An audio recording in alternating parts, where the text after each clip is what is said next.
Spring came softly that year, the kind that crept in like forgiveness after a long silence. The snow melted into streams that whispered through the town, carrying the scent of lilacs and new beginnings. Martha sat on a park bench outside her foundation's new building. The sign above the entrance read in simple bronze letters, "The Davis House, a place to begin again."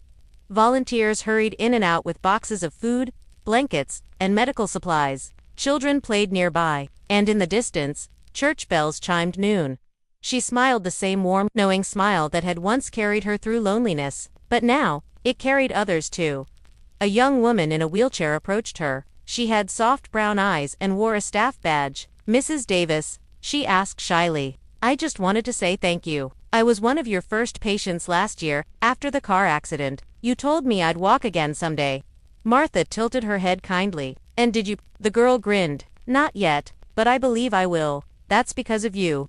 Martha reached over, squeezing her hand. "Then you're already halfway there." As the girl wheeled away, Greg walked up from behind, carrying 2 coffees. "Your legend keeps growing, Mom," he teased. "You'll need security soon." She laughed softly, accepting the cup. "Oh, hush. Legends are just people who refuse to quit."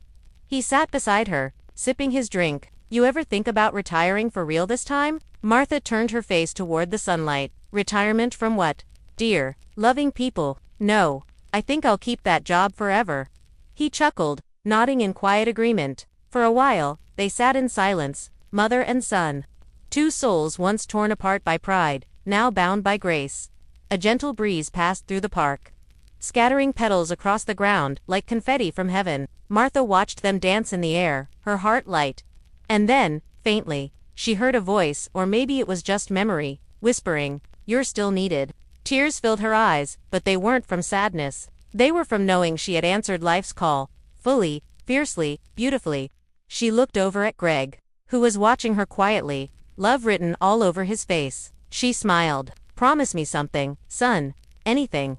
When I'm gone, don't mourn me. Just keep helping someone else." He nodded, eyes shining. "I will, Mom. I swear I will." And in that small exchange, the passing of a promise between generations. The story came full circle. The woman, who once feared being forgotten, had built something eternal. Not a monument of stone, but of hearts. The camera drifted upward, over the park, the foundation, the town that now carried her name, until it faded into a sky of light and peace. Because her story wasn't just about one mother or one son. It was about every person who's ever been told they were too old, too late, or too small to matter. And it was proof that the world always has room for one more act of kindness. Years passed. The seasons changed. But Martha's legacy only grew stronger. The Davis House became more than a building. It became a movement. Across the state, small towns began opening their own centers under her name. Each one carried the same mission written in soft gold letters above its doors, for those who still have something to give. Though Martha had stepped back from the daily bustle, her spirit lingered in every corner. The warmth of her smile, the patience in her tone, the belief that no life had ever outlived its worth. Now in her 80s, she lived quietly in the same home where her story began. Her hair had turned silver white, her hands thinner, but her eyes, they still held that same spark, the one that said, "I'm not done yet." One afternoon, she sat by the window with little Grace, now 6 years old, coloring by her side. The child looked up, curious. "Grandma, were you ever scared?" Martha smiled softly. "Oh yes, darling, many times, but being brave doesn't mean you're never scared. It means you keep going even when you are."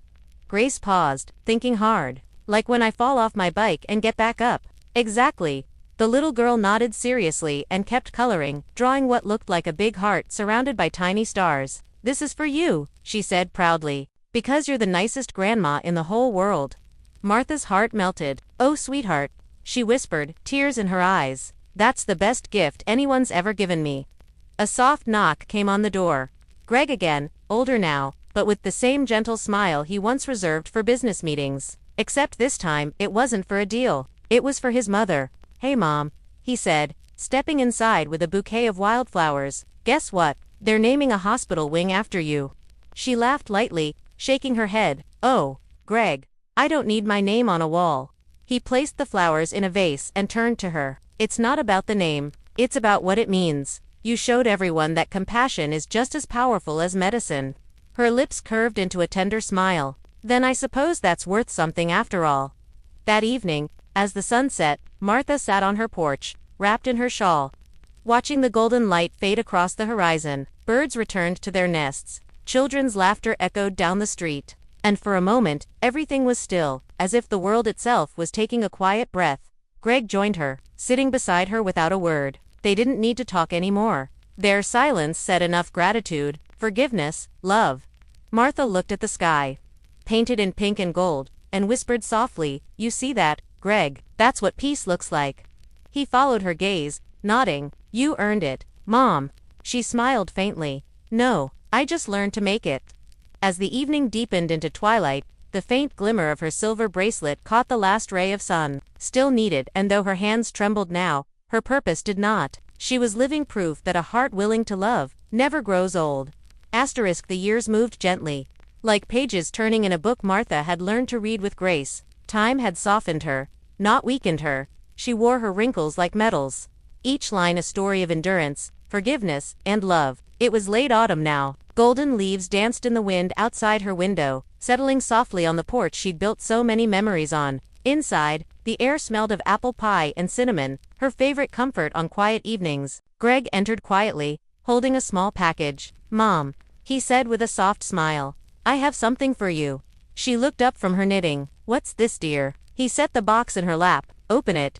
Inside was a photo album, hand-bound, the pages thick and carefully arranged. Each page held pictures from across the years, the Foundation's volunteers, patients, children, community events, and so many smiles. But what caught her breath was the very last page. It showed a photo of her sitting on this very porch, with a quote written beneath it in neat handwriting. "She taught us that love doesn't retire." Her eyes welled with tears. "Greg." He placed a hand on hers. "We're dedicating this year's charity drive in your name." And he hesitated, his voice catching. "I just wanted to say thank you, for never giving up on me, for reminding me what love really means." Martha smiled, her hand trembling slightly as she touched his face. "Oh, my boy, you were always worth it."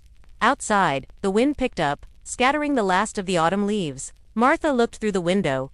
The world was preparing for winter again, yet she felt nothing but warmth. That evening, she sat by the fireplace, flipping through the album once more. Each photo was a heartbeat of her life, proof that even the smallest kindness could echo far beyond its moment. When Greg came to check on her later, she was still awake, gazing at the firelight dancing across her bracelet. "Mom?" he asked softly. She looked up, smiling. "You know what I realized tonight." "What's that?" She leaned back, eyes shining with quiet peace. "That life was never about how much time we get.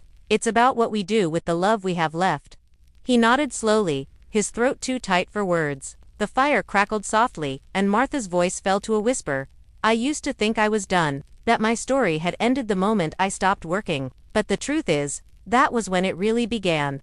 She looked down at her bracelet once more. The engraving had faded a little with age, but the words still gleamed, still needed, and in that moment, she understood that she always had been, not for what she could do, but for who she was. The woman who turned rejection into purpose, loneliness into light, age into wisdom. And as the firelight wrapped her in its soft glow, the story of Martha Davis, once forgotten, now eternal, found its quiet, graceful peace. Moral: life doesn't end when others stop seeing your worth. It begins when you start believing in it again. Spring arrived, soft rain tapping against windows, tulips pushing through the soil, and the scent of renewal drifting through the air. The world had moved on, but the echoes of Martha's story still lingered in the clinic halls she once walked, in the laughter of nurses she trained, in the countless hearts she healed without even realizing it. It had been almost a year since her return to nursing. Now, she spent her mornings in her garden, humming as she watered her roses, her silver hair glinting in the sunlight. Every petal, every leaf seemed like a reflection of her journey, fragile yet persistent, beautiful because it had survived. One morning, a knock sounded on her door. When she opened it, she found a young woman standing there, nervous but determined, holding a clipboard. "Mrs. Davis," the girl asked softly, "I'm from the St. Jude's Foundation. We wanted to ask if you'd speak at our annual gala this weekend. The theme is second chances." Martha chuckled. "Second chances? I suppose I know a thing or two about those." At the gala, the lights were warm and golden. The hall was filled with doctors, nurses, families, and patients whose lives had been changed by the clinic's work. When her name was announced, the audience rose to their feet in applause that felt like a wave of love washing over her. Martha stepped to the podium, holding a small note card, but as she looked at all the faces before her, she set it down. She didn't need notes. She just needed truth. "I was 71, she began, "when my son told me I was too old to be useful. He thought he was protecting me, but what he really did was remind me who I was." The crowd listened in silence. "I thought my life was over, that I had already given the best of me to the past. But purpose doesn't expire. It only waits for courage to find it again." She paused, looking out into the sea of faces, some young, some old, all connected by something invisible but powerful. "So if you ever feel forgotten, or useless, or invisible," she said, her voice trembling slightly, "remember this: you are never done. As long as there is breath in your body, there is something left to give. A kind word, a steady hand, a lesson learned the hard way. It all matters." Tears glimmered across the audience. Greg sat in the front row, his hand over his heart, pride shining in his eyes. Martha smiled at him, then finished quietly, "And, if you're lucky, the people who once doubted you will one day learn to stand beside you, not above you. That is love's greatest miracle." The room erupted in applause, not polite, but raw, emotional. People stood, clapping through their tears. Greg rose, wiping his eyes, and whispered to himself, "That's my mother." After the ceremony, people lined up just to thank her. Some hugged her, some just said, "You gave me hope." And that night, when she returned home, Martha looked out at the stars and whispered, "Maybe that's what healing really means, helping others remember they can start again." She sat down in her chair, closed her eyes, and let the peace settle around her like a soft blanket. She had lived her redemption, taught her lesson, and planted her legacy. Her son was whole, her story complete. The world kept spinning, brighter for having known her. The next morning, sunlight spilled through the curtains in gentle waves, touching the old photograph frames on Martha's wall. One showed her as a young nurse in a crisp white uniform, another, her and Greg on his first day of school, and now, a new one sat beside them, her and Greg at the gala, smiling through tears, his arm around her shoulders like a son finally understanding his mother's worth. Martha sat at her kitchen table, with her tea, the faint hum of the world outside, children laughing, a distant lawnmower, the postman whistling, filling the air with life. She didn't rush anymore. She didn't chase time. She simply existed in the rhythm of gratitude. Just as she took her first sip, there was a soft knock on the door again. She smiled, already guessing who it might be. When she opened it, a familiar face stood there, the young girl from the hospital who had once been too shy to speak, now dressed in nurse whites, holding a bouquet of daisies. Double quotes, "Mrs. Davis," she said, her voice steady but emotional. I wanted to thank you. You trained me during my internship, remember? You told me never to give up on the patients everyone else had written off. Yesterday, I saved my first life because I remembered your words." Martha's eyes glistened. "Oh, sweetheart," she whispered, pulling the girl into a hug. "That's the greatest thank you anyone could give me." As the young nurse left, Martha closed the door, her heart full. She looked down at her hands, the same hands that had once trembled and sucked out now, steady, purposeful, redeemed.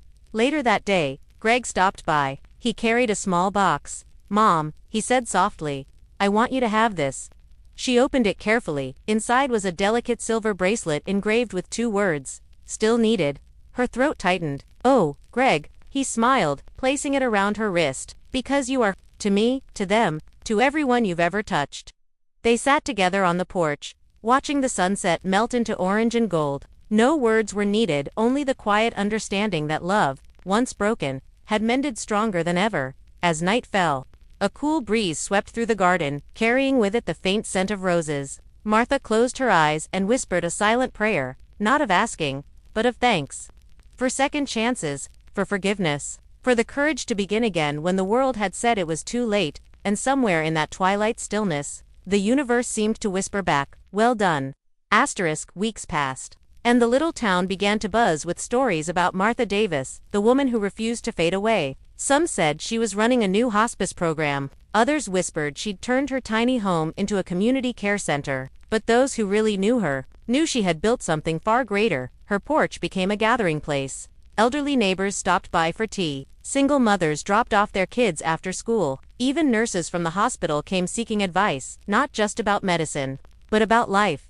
Every evening, laughter filled the air. The woman once dismissed as a burden had become the quiet heart of the community, and Greg, once so focused on business deals and deadlines, had changed too. He began volunteering at her center on weekends, fixing furniture, delivering meals, listening to stories he never had time for before. One evening, as they closed up, he looked at his mother and said, "You know, Mom, I used to think success was about climbing higher, but watching you, I realize it's about lifting others."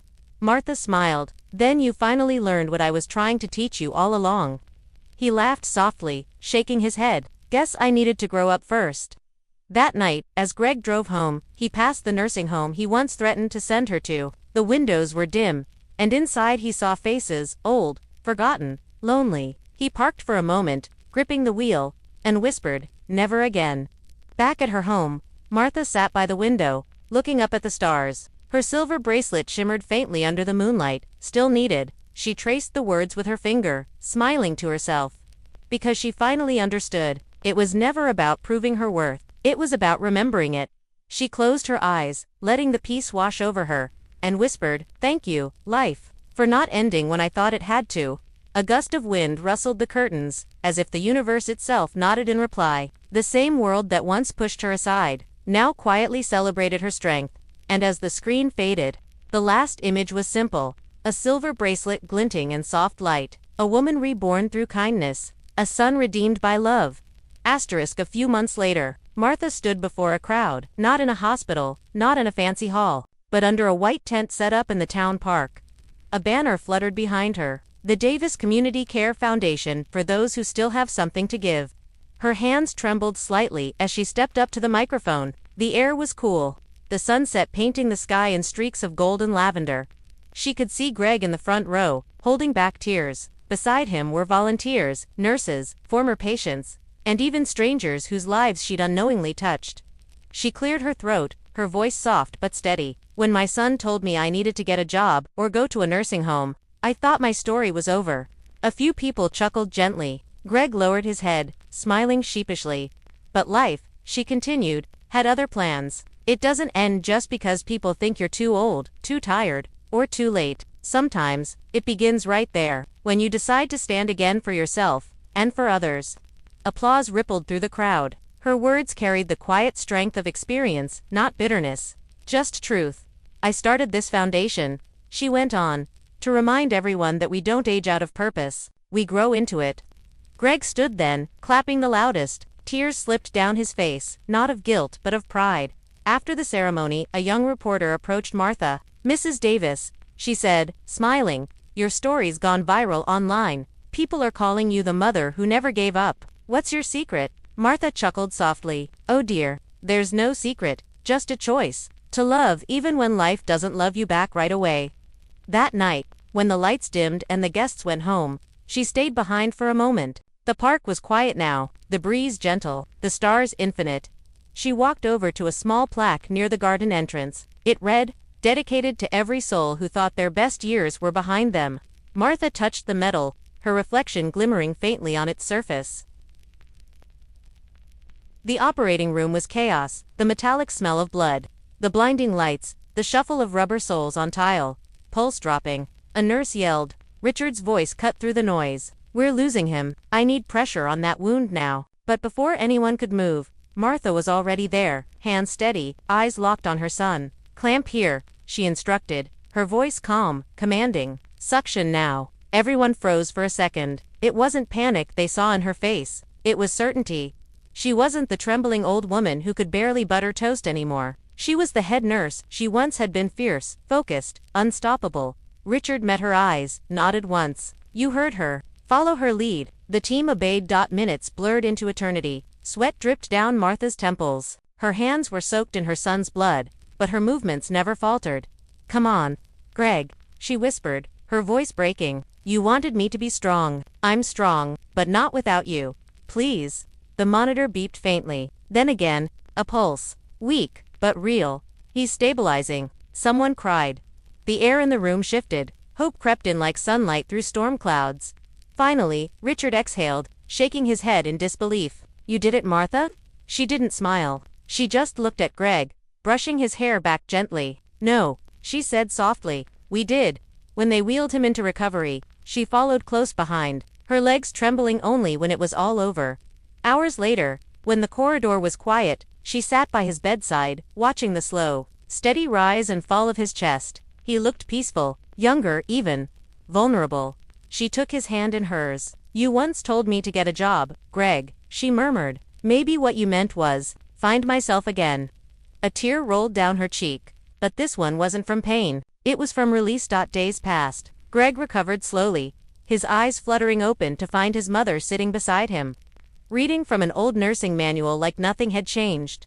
When he finally spoke, his voice was rough. You saved me. She smiled gently. That's what mothers do. He swallowed hard. I'm sorry, Mom, for everything. I thought I was protecting you, but I was just ashamed.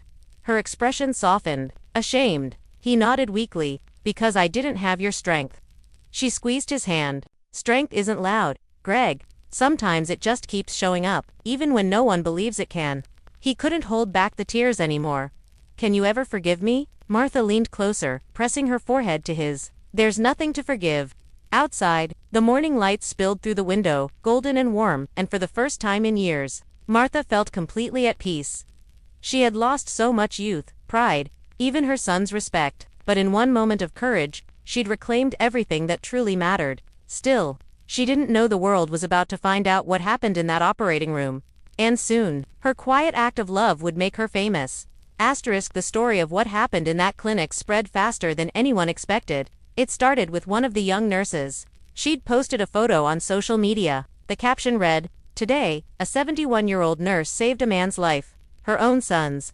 Within hours, the post went viral. People called it the miracle at St. Jude's Clinic. News reporters showed up, camera crews crowded the lobby, and through it all, Martha stayed humble, still wearing the same faded uniform, still clocking in on time every morning.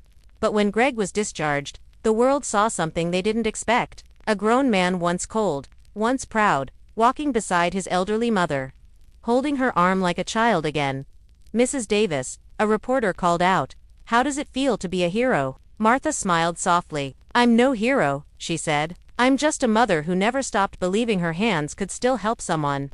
The crowd went silent. Cameras clicked, people clapped, some even cried.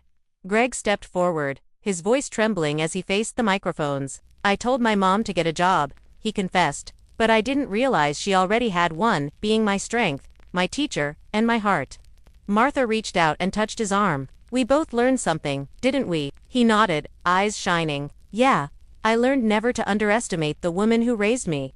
The applause that followed wasn't for drama, it was for truth. In the weeks that followed, the clinic offered Martha a permanent position as a mentor nurse. She trained younger staff, shared stories from decades past, and brought compassion back into a place that had started to feel mechanical. Even Greg began visiting the clinic, volunteering on weekends, fixing equipment, making coffee for the nurses. He told anyone who'd listen, "She's the reason I understand what care really means." Sometimes, when the day ended, Martha would stand by the clinic window, watching the sunset fall across the city. It was the same world that once tried to put her aside, but now, it stood still to honor her. One evening, Richard came to her with a small velvet box. "For everything you've done," he said. Inside was a simple silver pin engraved with 3 words. "Still, she heals." Martha smiled, eyes wet. "That's more than enough." He chuckled. "You've started a movement, you know. We're getting letters from women all over the country, grandmothers, widows, retired nurses, all saying they're ready to serve again because of you." She laughed softly. "Then maybe this was never about saving one life. Maybe it was about reminding the world that we never lose our worth, we just forget it for a while." Richard nodded. "And you reminded us all." That night, as Martha locked up and walked outside, she found Greg waiting by the curb. He smiled and opened the car door for her. "Come on, Mom," he said gently. "Let's go home." For a long time, that word home had felt empty, but now, it was full again.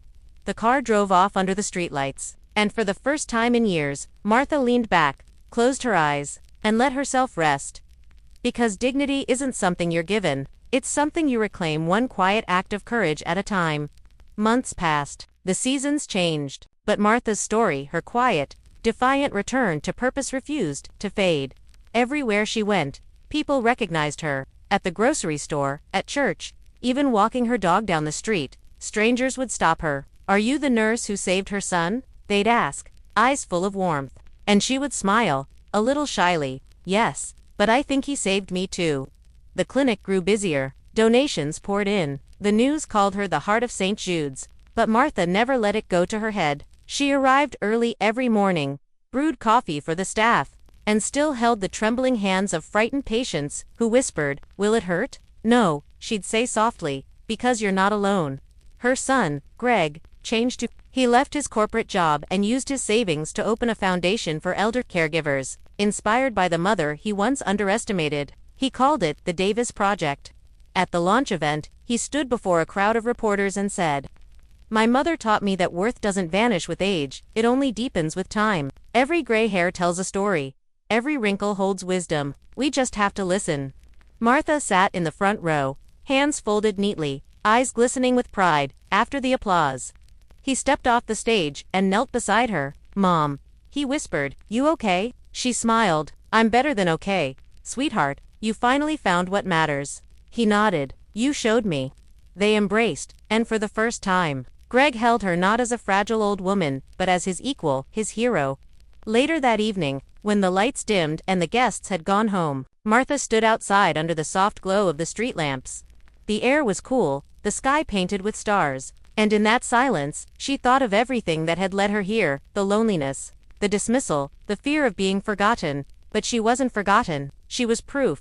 Proof that no life becomes worthless with time. Proof that no love, no skill, no act of care ever truly fades. It just waits patiently for the moment it's needed again.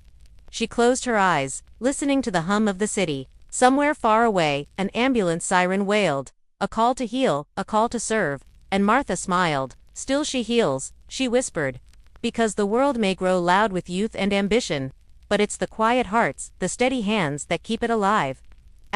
Winter returned calm, gentle, and bright. The snow fell softly outside Martha's window, covering the world in white silence. She sat in her favorite chair, a mug of chamomile tea warming her hands. The soft hum of the heater filled the room, mingling with the faint scent of lavender from the sachet she kept on the shelf. Her life had changed, not in the loud, miraculous way of movies, but in the quiet, steady rhythm of peace finally earned. On the wall hung a framed photo. Martha standing in her nurse's uniform. Richard beside her, Greg on her other side, both men smiling with the kind of pride that words couldn't hold. There was also another frame. A simple plaque from the clinic that read, "For service, courage, and compassion, Martha Davis. Still she heals."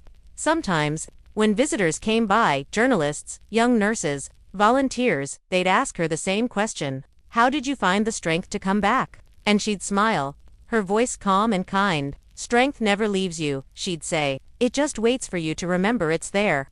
One afternoon, Greg stopped by, carrying a small box wrapped in gold paper. "Don't tell me it's my birthday," Martha teased. Greg laughed. "No, Mom. This is just a thank you." Inside was a stethoscope, brand new, gleaming silver with her name engraved on it. Martha Davis. RN, forever a healer. For a moment, she couldn't speak. "You won't believe what this old woman did when her own son tried to throw her into a nursing home. It started on a cold morning. The kind that clings to your bones and makes the world feel a little too quiet." The kitchen smelled of burnt toast and instant coffee. The old woman Martha sat by the window, her hands trembling as she tried to butter a slice of bread. Her son, Greg, stood in the doorway, phone in hand, wearing a suit too expensive for his soul. "You can't live like this, Mom," he said, his tone sharp, impatient. "You need help. I can't keep checking on you." Martha looked up slowly, her gray eyes soft but steady. "Help," she whispered. "Or control." He sighed, rubbing his temples. "If you don't want to go to the nursing home, get a job." The butter knife froze midair. The words sank in like stones dropped into still water. For a moment, neither spoke. The refrigerator hummed in the silence. Then Martha smiled, not out of humor, but out of something deeper. Something that said, "You don't know who you're talking to?" "All right," she said quietly, setting the knife down. "A job it is." Greg blinked. "You're not serious." "I'm very serious," she replied. "I always keep my promises."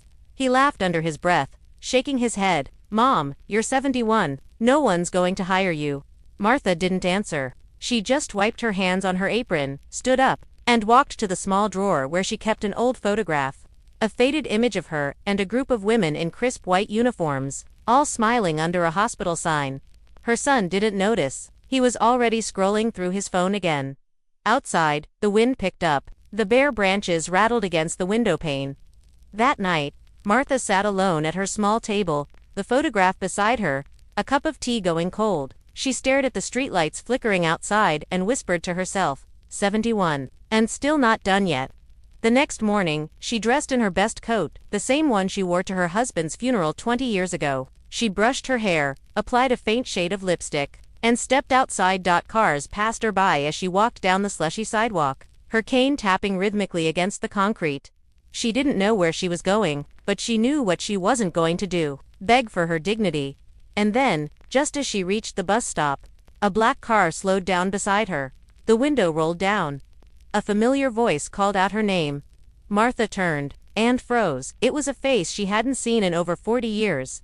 The man inside smiled softly. "Martha Davis, is that really you?" Her heart skipped. The car stopped completely. Martha blinked, uncertain if her eyes were playing tricks on her. The man who stepped out of the car looked older, gray at the temples, but the spark in his eyes hadn't changed. "Richard," she whispered, disbelief trembling through her voice. He smiled. The same kind smile she remembered from decades ago, back when they worked side by side in the hospital emergency ward, long before her life turned quiet and small. "It's really me," he said. "I almost didn't believe it when I saw you. You look just the same." She laughed softly, shaking her head. "Flattery at 71, Richard. You haven't changed one bit." He opened the passenger door for her, his tone warm but curious. "Come on, let me buy you a coffee. We have a lot to catch up on." For a moment, Martha hesitated, but something in her heart told her this wasn't chance, it was timing, the kind that life saves for when you've hit the bottom. Inside the cafe, the smell of roasted beans and cinnamon filled the air. The hum of quiet chatter surrounded them, and for the first time in years, Martha felt seen. They talked about the old hospital, about the nurses they'd trained with, about the patients they'd saved together during long, endless nights. Then Richard leaned forward, lowering his voice. "You know, I never forgot you. You were the best nurse on our floor. The patients adored you. Even the doctors couldn't keep up." Martha smiled faintly, but her eyes clouded with regret. "That was a long time ago. I stopped after my husband died. Greg was still young. I had to raise him alone." Richard nodded slowly. "And you did. But what about you, Martha?" Her fingers tightened around her cup. "Me. I guess I just faded into the background." He looked at her with something between admiration and sorrow. "Then maybe it's time you step back into the light." Before she could reply, a familiar ringtone echoed. Her phone buzzed with her son's name on the screen. She answered. "Greg." His voice came through sharp, impatient as always. "Where are you? Did you seriously go out alone? You could have fallen." "Mom. I'm fine," she said calmly. "I'm just having coffee with an old friend." There was a pause, then a bitter laugh. "An old friend? You don't need friends, Mom. You need care. I told you if you can't manage yourself, I'll handle it." Her eyes hardened. "You've handled enough." She ended the call. Richard watched quietly. "Your son." She nodded. "He thinks I'm fragile. Maybe I am, but not useless." He studied her for a long moment, then said, "You're not going to believe this, but I might have something for you. I'm running a small clinic. Now staffing's a nightmare. We could use someone who knows what she's doing, even part-time." Her eyes widened. "You mean, work?" He grinned. "I mean purpose." For a moment, she couldn't speak. The cafe lights blurred as tears welled in her eyes. After all these years, someone still believed she had something to give. Outside, the winter wind howled, but inside, something had shifted. She wasn't just an old woman anymore. She was Martha Davis, RN, and she was coming back. But what she didn't know yet was that her son would soon find out, and when he did, everything would change. The following week. The smell of disinfectant and the soft beep of monitors filled the air, a sound Martha hadn't heard in years. The clinic was small but bustling. Nurses moved quickly down the halls, and Richard's voice carried commands like a man still half in charge of an army. Martha stood by the reception desk, her name badge trembling slightly in her hand. Martha Davis, volunteer nurse. Her uniform fit a little tighter than before, but her spirit fit perfectly. Ready? Richard asked, giving her a knowing smile. She took a deep breath. I've been ready for 20 years. And she was dot by noon. She had checked in patients, changed bandages, comforted a crying child, and even corrected a new nurse's dosage math with gentle authority. The old instincts came flooding back. Steady hands, clear eyes, a calm voice that somehow made pain fade. People noticed. Even Richard watched from a distance, pride flickering across his face. She's still got it, he murmured to one of the staff. But that night, when she returned home, Greg was waiting at the kitchen table, arms crossed, anger barely contained. So it's true, he said. You actually went to work. Martha removed her coat calmly. Yes. Richard offered me a position at his clinic. He scoffed. That's ridiculous. Mom, you could hurt yourself. You're 71. For God's sake. She placed her bag on the counter and met his glare. And you're but you still act like a child when someone tells you no. His eyes flared. I'm just trying to take care of you. No, she said quietly. You're trying to control me. For a moment, the only sound was the clock ticking on the wall. Greg stood abruptly, grabbing his keys. Fine, if you want to play nurse again, go ahead. But don't call me when you fall, or forget something. He slammed the door behind him. Martha stood there for a long time, the echo of that slam hanging in the air like a judgment. She could have cried, but instead, she smiled faintly. He'll understand someday, she whispered. The next morning, she returned to the clinic. Her days fell into rhythm, helping patients, organizing supplies, teaching young nurses tricks she'd learned decades ago. Everywhere she went, people thanked her, smiled at her, respected her. It was like breathing again after years underwater. Until one afternoon, everything changed. A car accident victim was rushed in, middle-aged man, unconscious, bleeding heavily, severe head trauma. The paramedic shouted, "We need blood type O negative fast." Martha ran into action, gloves on, heart pounding. She'd done this 1,000 times before. But when she looked at the patient's face, her breath caught.